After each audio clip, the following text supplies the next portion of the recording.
सबसे पहले हम लोग ये लेंगे, ये ट्रांसफार्मर है, ठीक है। ये ट्रांसफार्मर जो है ये 12 वोल्ट का है, 6 वोल्ट प्लस 6 वोल्ट का है। मतलब इन दोनों में अगर देखेंगे तो 6 वोल्ट आएगा, इन दोनों में देखेंगे तो 6 वोल्ट आएगा। इन दोनों को अगर आपस में देखेंगे तो ये 12 वोल्ट आएगा। ये इसकी प्राइमरी वायर है जिसमें हम लोग 220 की सप्लाई देंगे। तो ये जो आगे से आपको जो वोल्टेज देगा वो 6 वोल्ट देगा और 12 वोल्ट देगा। तो ये स्टेप डाउन ट्रांसफार्मर है, ये आपको मार्केट से इजीली तकरीबन 600 रुपये का मिल जाता है। ये 2 एम्पेयर का 12 वोल्ट का ट्रांसफार्मर है। तो मैंने ये मतलब यूज़ में लिया था, तो मुझे ये 300 रुपये का मिल गया। जंग लगा हुआ था, उसको मैंने प्रॉपर साफ़ करके ऊपर टेप लगा के, पेपर टेप लगा के, दूसरी टेप लगा के इसको साफ़ कर दिया। और चला के भी मैंने चेक कर दिया, इसकी तारें छोटी थी, तो तारों के साथ मैंने ये दूसरी एक्स्ट्रा तार लगा के साथ ये स्लीव लगा के इसको अच्छे तरीके से पैक कर दिया। सबसे पहले तो हम लोग एक ट्रांसफार्मर लेंगे, ट्रांसफार्मर को हम यहाँ साइड में रख देते हैं। दूसरे नंबर में हम लोग लेंगे ये चीज़, इसको कहते हैं रेक्टिफायर भी कहते हैं इसको, और ब्रिज भी कहते हैं। ये जो है ये 10 एम्पेयर का है। ये आप और से देख सकते हैं कि यहाँ पर प्लस लिखा हुआ है और यहाँ पर माइनस लिखा हुआ है, और दरमियान में ये एसी साइन दिया हुआ है। आपको पता है एसी जो होता है ना वो मतलब उसकी वेव इस तरह बनती है। तो अगर हम लोग यहाँ और यहाँ 2 एसी वायर लगाते हैं तो ये प्लस और माइनस यहाँ पर डीसी वायर हमें कन्वर्ट करके दे देता है। तो ये बेसिकली रेक्टिफायर है, ये भी आप यूज़ कर सकते हैं। इसकी जगह आप 4 डायोड भी यूज़ कर सकते हैं। तो दूसरे नंबर में हम ये रेक्टिफायर यूज़ करेंगे। ये आपको मार्केट में मिल जाएगा तकरीबन 20 रुपये का। तीसरे नंबर में जो चीज़ हम लोग इस्तेमाल कर रहे हैं ये 16 वोल्ट का और 2200 माइक्रोफैरड का ये कैपेसिटर है, डीसी कैपेसिटर है। ये डीसी कैपेसिटर इस वजह से इस्तेमाल करते हैं कि मिसाल के तौर पर जब हम लोग इस रेक्टिफायर को जब यूज़ करेंगे तो कुछ वेव्स जो होती है वो प्रॉपर नहीं बनती है, मतलब उसमें थोड़ी सी फ्लक्चुएशन आ जाती है। तो उसको लेवल करने के लिए या उसको बैलेंस करने के लिए हम लोग एक कैपेसिटर लाजमी इस्तेमाल करते हैं। तो ये 2200 माइक्रोफैरड का 16 वोल्ट का एक कैपेसिटर हम इस्तेमाल करेंगे। ये आपको मार्केट से मिल जाता है 20 या 25 रुपये का। हमने यूज़ में लिया तो हमें ये 10 रुपये का मिला है। तीसरे नंबर में हम इस्तेमाल करेंगे ये एलईडी है, ठीक है। एलईडी लाइट जो है ये बेसिकली आइडेंटिफाई करेगी, ठीक है। और इसके साथ आपको पता है जो एलईडी लाइट होती है वो 3.2 वोल्ट पे मतलब चलती है। तो डायरेक्ट हम अगर कैपेसिटर की वोल्टेज देखें तो वो 12 वोल्ट आ रहे हैं। तो 12 वोल्ट में ये हम एलईडी लगा नहीं सकते, तो इसको लगाने के लिए इसके सेंटर में एक रेजिस्टेंस चाहिए होगी। तो ये रेजिस्टेंस है, ये 1 किलो ओम की रेजिस्टेंस हम इस्तेमाल कर रहे हैं, ठीक है। इसका आप नंबर देख लें, ब्राउन, ब्लैक और ऑरेंज। तो ये आप चैट जीपीटी में सर्च करेंगे तो इसके कलर कोड के मुताबिक ये 1 किलो ओम की बनती है। तो अगर हम इसके साथ लगा लेंगे तो ये बिल्कुल ठीक चल जाएगी। तो ये मुझे 2 रुपये की मिली है एलईडी, और ये रेजिस्टेंस जो मिली है मुझे 3 रुपये की मिली है। 5 रुपये की 2 चीज़ें मिली है मुझे। इसके अलावा हम एक ये छोटा बटन इस्तेमाल करेंगे, ठीक है। बटन का पर्पज़ ये होगा कि अगर हम ऑन ऑफ करना चाहते हैं, ठीक है, तो उसके लिए हम लोग ये एक छोटा सा बटन, ये आपको 30 रुपये का मिल जाएगा। मैंने यूज़ में लिया तो मुझे 10 रुपये का मिल गया। इसके अलावा हम ये डीसी केबल 2 mm की जो डीसी केबल है वो हम इस्तेमाल करेंगे। ये अच्छी क्वालिटी की आप देख सकते हैं, क्योंकि आपको पता है इसमें 2 एम्पेयर का लोड होगा, तो इसलिए थोड़ी सी मैंने अच्छी क्वालिटी की है। ये आपको मिल जाएगी 50 रुपये की 2। ये 100 रुपये की वायर मिल गई है, 1 मीटर है, 1 मीटर है। हम ये इस्तेमाल करेंगे। उसके बाद हम लोग जो चीज़ इस्तेमाल करेंगे ये क्रोकोडाइल कनेक्टर है। ये मुझे दोनों रेड कलर के मिले थे, तो मैंने इसके ऊपर यहाँ पर टेप लगा के इसको ब्लैक कलर का कर दिया। तो ये जो 2 क्रोकोडाइल कनेक्टर थे ये आपको मिल जाएंगे तकरीबन 20 रुपये के, 40 रुपये के 2 क्रोकोडाइल कनेक्टर मिल जाएंगे। इसके अलावा हमें लगाने के लिए ये जो हम बना रहे हैं इसके लिए हम लोगों ने ये पीवीसी पाइप लिया है, उसको हीटअप किया, हीटअप करके उसको सीधा कर दिया है। तो ये 3 इंच का जो पाइप है उसको काट के सीधा करके हमें ये पीवीसी पाइप है, ये बहुत अच्छी प्लाई वाला है, मतलब बहुत स्ट्रॉन्ग है, ये टूटता भी नहीं है और गर्म होने की सूरत में भी ख़राब नहीं होता इतनी जल्दी ना। तो हम ये पीसीबी बोर्ड हम लोग इस्तेमाल करेंगे, इसको कट करके अपने हिसाब से जो भी है वो हम इस्तेमाल करेंगे। तो ये चीज़ है। चलें अब हम लोग शुरू करते हैं। सबसे पहले हम लोग क्या करेंगे, सबसे पहले हम लोग ट्रांसफार्मर लेंगे, ठीक है। ट्रांसफार्मर के साथ हम ये चीज़ कनेक्ट करेंगे। अब ये कनेक्ट किस तरह करना है, ये वाली वायर और ये वाली वायर, इसको साइड में हम लोगों ने कर देना है, ठीक है। ये जो 2 वायर्स आ रही है ना, ठीक है, ये 12 वोल्ट आ रही है, इसको आप मल्टीमीटर में भी चेक कर सकते हैं, ठीक है। तो इसको हम लोगों ने इसके साथ और इसके साथ हम लोगों ने इसका टांका लगा देना है, ठीक है। और ये जो कैपेसिटर है, ये कैपेसिटर हम लोगों ने सीधा करके, ठीक है, ये वाली जो साइड होती है ये हमेशा माइनस साइड होती है, ठीक है, जो क्लियर साइड होती है वो प्लस होती है। तो इसको हम किस तरह लगाएंगे, ये आप और से देख सकते हैं, इसके ऊपर भी प्लस लिखा हुआ है और यहाँ पर ये माइनस लिखा हुआ है। ये प्लस और माइनस हम इस तरीके से, इस तरह से हमारा कैपेसिटर जुड़ जाएगा, ठीक है। तो ये जोड़ते हैं फिर हम आगे बताते हैं। चलिए मैं इसको सोल्डिंग कर लेता हूँ, फिर उसके बाद आपको बताता हूँ। तो ये आप देख सकते हैं हमने टांका लगा दिया इसको अच्छे तरीके से। टांका लगाने के बाद ना ये स्लीव है, इस स्लीव को हम लोग यहाँ पर चढ़ा के ना इसको हीटिंग गन से हम लोग ठीक कर देंगे। और ये वाली जो सेंटर वाली तार है ना, इसको हम लोग सेंटर में यहाँ पर लगा के टेप लगा देंगे, ठीक है। और ये आप देख सकते हैं ये प्लस और माइनस है, इन 2 जगहों में ना आपका कैपेसिटर लग जाएगा। तो अभी हम कैपेसिटर लगा के फिर आपको दिखाते हैं जी। अब ये देख सकते हैं ये हम लोगों ने ना इसके साथ लगा दिया, ये रेक्टिफायर लगा दिया। बीच वाली जो 2 वायर्स है ना, बीच वाली जो 2 वायर्स हैं इनको इधर इधर हम लोगों ने दोनों लगा दिया, और ये वाली जो 2 वायर्स हैं ना, इनके साथ प्लस और माइनस के साथ ये कैपेसिटर लगा के, और ये 2 वायर्स हम लोगों ने ना इस पे निकाल दी। रेड वाली जो है वो पॉजिटिव है और ये ब्लैक वाली नेगेटिव है। तो ये जो हम लोगों ने लगाया ना, इन दोनों का जो मकसद है वो ये है कि ये एसी वोल्टेज को ना डीसी वोल्ट में चेंज कर देता है, ठीक है। इसको रेक्टिफायर भी कहते हैं। अब हम लोगों ने नेक्स्ट काम क्या करना है कि ये जो डायोड है इसके साथ हम लोगों ने ये रेजिस्टेंस लगा के तो इसको यहाँ से कट करके यहाँ पर लगा देना। डायोड में देखें, एक ये बारीक वाला पॉइंट होता है, एक चौड़े वाला पॉइंट होता है। जो चौड़े वाला होता है वो पॉजिटिव होता है, जो बारीक वाला होता है वो नेगेटिव होता है। तो इसको इस तरीके से यहाँ पर हम लोगों ने लगा के तो ये 2 वायर्स निकाल के तो फिर हम इसके ऊपर स्लीव चढ़ा के तो वो इसके साथ हम लोग अटैच कर देंगे। फिर इसके बटन जो है, बटन इसके साथ अटैच करके तो ये 2 वायर्स जो है वो ये बाहर निकल आएंगे, और दोनों वायर्स के साथ हम लोग क्रोकोडाइल जो क्लिप है ना, इसको भी हम लोग ना टांके लगा के फिर आपको बताते हैं सोल्डिंग। इस तरह हमने टांका लगा दिया इस पर, ठीक है।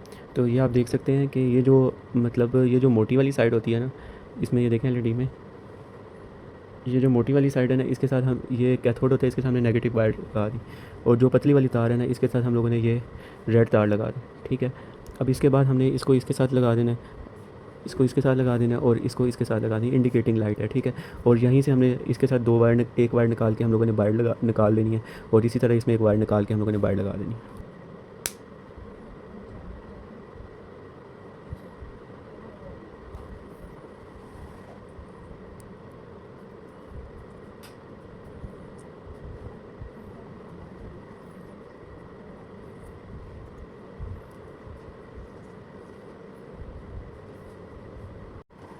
ये हम लोगों ने लगा दी है, ठीक है। ये जो 2 वायर बाहर निकली हुई थी ना, मतलब ये जो 2 वायर्स बाहर थी, एक तो एक के साथ तो हम लोगों ने ना ये डायरेक्ट हम लोग बाहर ले गए, ठीक है, आउटपुट के लिए। जो दूसरी वाली वायर थी ना, इसके दरमियान में हम लोगों ने बटन लगाया, और बटन लगा के फिर ये ले गए। मतलब जब बटन ऑन करेंगे तो इन दो लाइट भी चलेगी और बाहर भी करंट आएगा। अगर बटन बंद करेंगे तो लाइट भी बंद हो जाएगी और करंट भी बंद हो जाएगा, ठीक है। तो ये हम लोगों ने वायरिंग जो है हमारी सारी मुकम्मल हो चुकी है, बटन हमने लगा दिया हुआ है, और ये जो 2 वायर्स हैं ना ये बाहर आ जाएगी, ठीक है। अब सिंपल आप देख लें एक दफ़ा, हम लोगों ने ये ट्रांसफार्मर लगा दिया, ठीक है। इसके बाद हम लोगों ने ये रेक्टिफायर लगा दिया, ठीक है, और रेक्टिफायर के साथ हम लोगों ने कैपेसिटर लगा दिया, ठीक है। कैपेसिटर के साथ जो 2 वायर्स निकली हैं उसमें हमने ये इंडिकेटिंग लाइट लगा दी एलईडी, और उसके साथ हम लोगों ने एक ये लगा दिया, बटन लगा दिया, और बटन से हम लोगों ने वायर निकाल दी। इसका जो सर्किट डायग्राम है ना वो मैं साथ अटैच कर दूँगा। अब हम लोगों ने इसका एक छोटा सा मतलब इस कार्डबोर्ड को काट के एक छोटा सा हम लोगों ने इसका डब्बा बनाना है, बॉक्स जो होगा वो इस साइज़ का बनाएंगे। तो हम लोग निशान लगा लेते हैं कि किस किस साइज़ का ना इसका बॉक्स बनेगा। तो वैसे अगर देखा जाए ना तो ये मतलब अगर हम लोग यहाँ पर भी फिट करते हैं, यहाँ पर ये चीज़ आ जाएगी और ये दोनों चीज़ें यहाँ पर आ जाएगी, ठीक है, और ये जो चीज़ है वो यहाँ पर आ जाएगी। मतलब इतना सा हमारा बॉक्स बनेगा जो कि 12 वोल्ट की 3 एम्पीयर या 2 एम्पीयर की ना हमारी सप्लाई हो जाएगी। तो ये बनाते हैं, फिर बना के चेक करते हैं कि कितने एम्पीयर तक का ये लोड दे रही है। तो आप देख सकते हैं इसमें ये सारी चीज़ें जो है हमने यूज़ वाली ली है। तो ये अक्सर ये कबारखाने से आपको ना ईजिली मिल जाती है। तो हमने ये सारा सामान वहाँ से लिया है, और इसको एक यूज़फुल हम लोग ने एक बैटरी चार्जर जो है या 12 वोल्ट की सप्लाई वो बनाते हैं।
लग